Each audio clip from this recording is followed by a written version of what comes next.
Have you heard this saying? Those who fail to plan to fail. But maybe lately, life feels more like those who plan to succeed in seeing their plans change. Have you seen your plans change lately?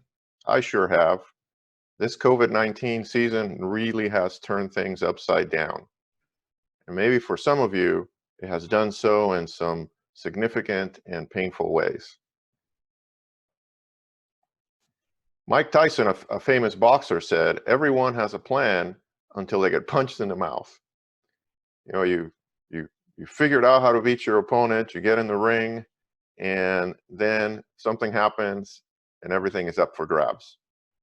Is that how life is supposed to work? Maybe we should just tell ourselves, hey, plan for the worst, hope for the best. I know it sounds a little cynical, but at least you won't be disappointed. You plan for something bad and then something a little better turns up and life is good. Is that how it's supposed to work?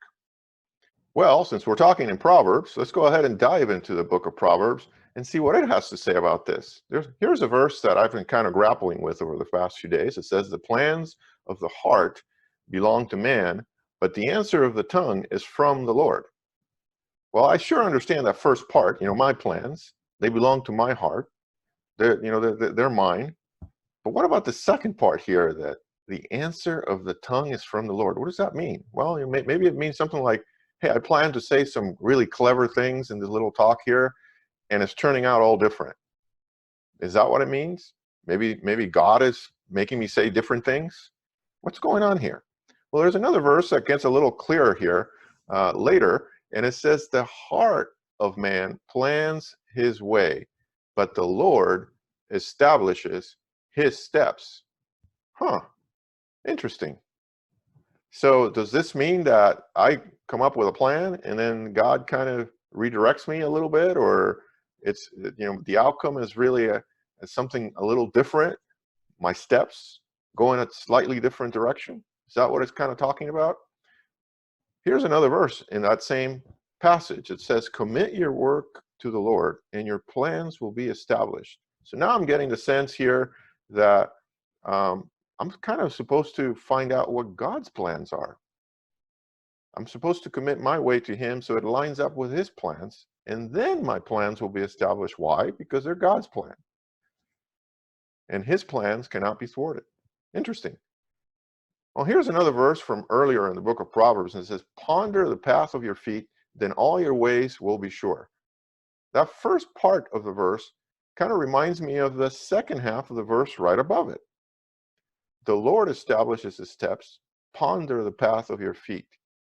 And it kind of ties to the one below it, commit your work to the Lord. So I'm not just, it's commitment. It's not just something that happens. I kind of have to think about it. And I have to think about it with the Lord. Enter into a conversation with him. And it's like, hey, what's going on here?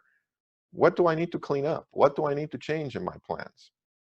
And then the second half of Proverbs 4:26 is, then all your ways will be sure. And that kind of sounds like the second half of the verse below. And your plans will be established. So is this the way it's supposed to work? I come up with plans and then run them by God, or I ask the Lord what his plans are and make those mine? Is that kind of how it works? I think so. It's kind of a combination of both of those. But I think that the impetus here is really, what's God trying to do? And then I get on board with that. There's another verse that kind of punches this home in Proverbs 19, 3 chapters later after the verse that I started with.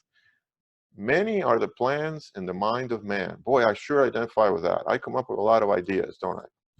But it is the purpose of the Lord that will stand. So we need to be humble and realize that God has a plan. His purpose will stand. So if I align myself up with his purpose, his plan, then I will not be disappointed. Well, that sure sounds a lot different than all those other sayings we were talking about a couple minutes ago, huh?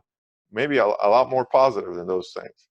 So I want to switch over here now to a few questions and ask, how have recent events changed your plans? I want to kind of leave you with something to think about. How's your life lately been turned upside down in spite of your plans. And you know, we can, I'm sure, all think about some things in this COVID-19 season that has made that happen. And what might these changes imply for how God wants to reorder your life? Let's be sensitive to what God is trying to do here, his purposes. And then finally, in what specific ways can you make God's plans your plans so that your ways will be sure and your plans will be established? Let's think about that.